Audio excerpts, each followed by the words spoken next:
Good morning, class. Dr. Jensen here, your professor for Human Resource Management. Just wanted to get on here for a minute and chat with you about week one, kind of debrief, give you some feedback, and hopefully set the course for the coming weeks of our course.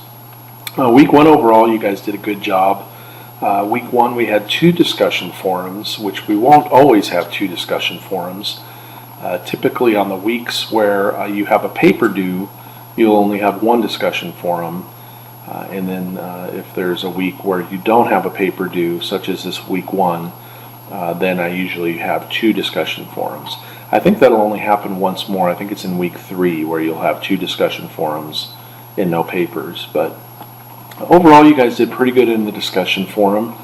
Be sure to look and review my feedback. I gave pretty detailed feedback on your posts.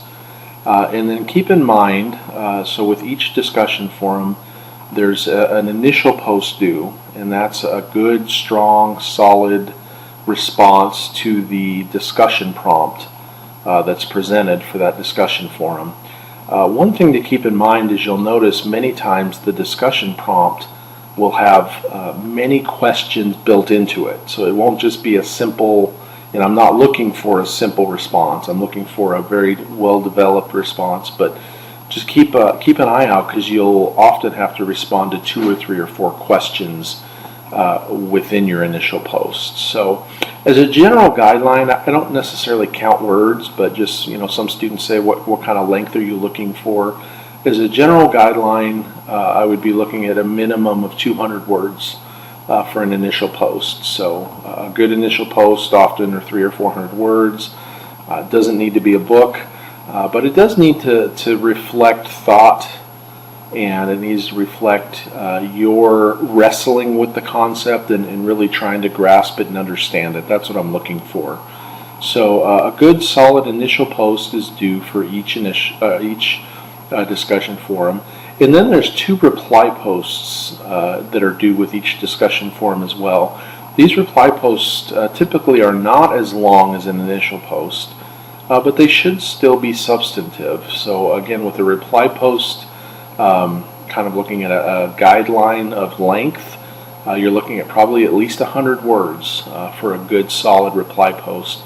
And what I'm looking for here is that you're taking the discussion to another level. You're contributing something new, whether that's a new concept, maybe it's something that you agree with or disagree with on the post that you're replying to, or maybe it's just even sharing your own personal experience. So we get a lot of insight in our discussion forums from you guys just based on your personal experiences. So keep in mind a minimum of 2 reply posts with each discussion forum.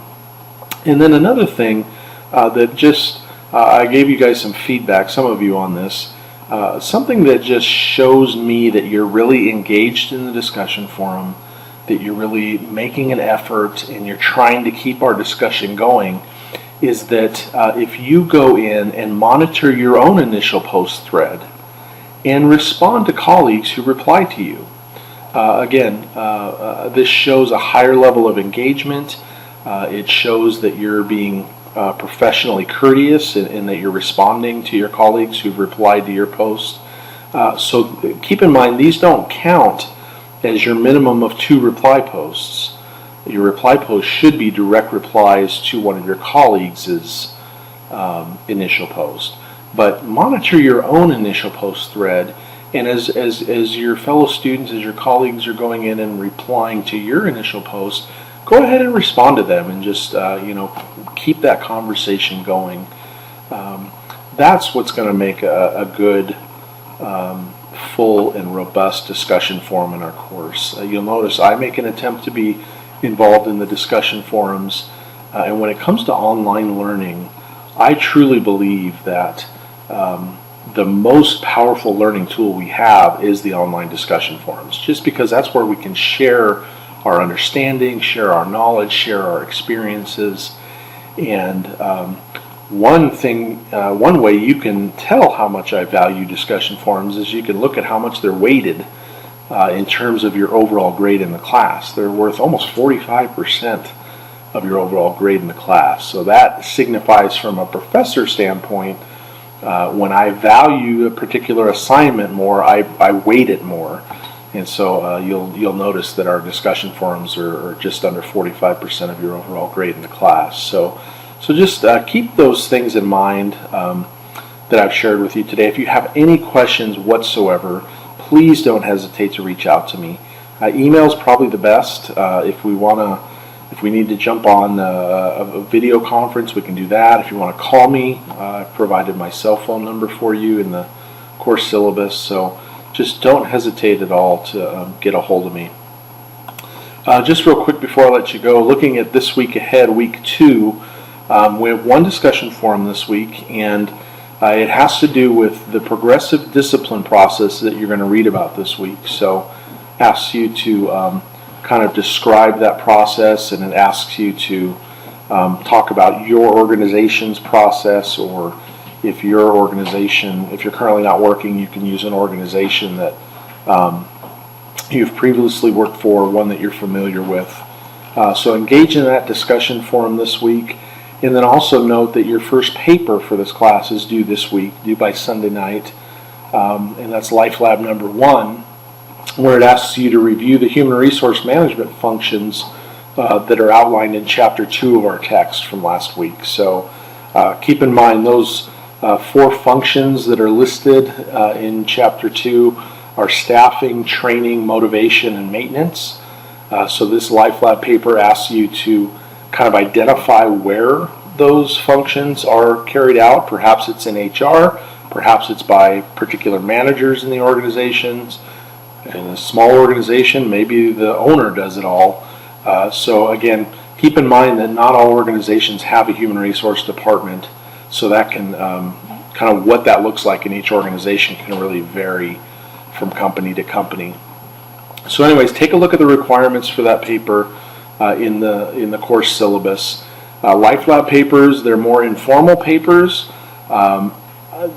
APA style is not required, but I would encourage it because it just gives you practice, kind of like with a lot of things. The more you do, the more you practice something, the better you get at it. So I'm not going to be grading on APA, but I would encourage you to do it anyway, just to get some practice in 2 to 3 pages. So excuse me, when I say 2 to 3 pages, I'm talking about content pages there. So if you're using APA style, you're going to have a cover page. You'll have a reference page that at least lists the course text as a reference. So I'm talking about 2 to 3 pages of content in between that. So again, take a look at the requirements for that in our course syllabus. And if you have any questions at all, please email me or call me. I think that's about it for this video. Again, just wanted to give you some encouragement. Now that we've kind of set the bar in the class with the first round of grading and feedback on discussion forum posts, I hope that those will continue to increase, and I encourage you to get going on your first Life Lab paper as soon as possible. Again, keep in mind as far as due dates, initial posts for discussion forums are due Wednesday night. Reply posts are always due by Saturday night.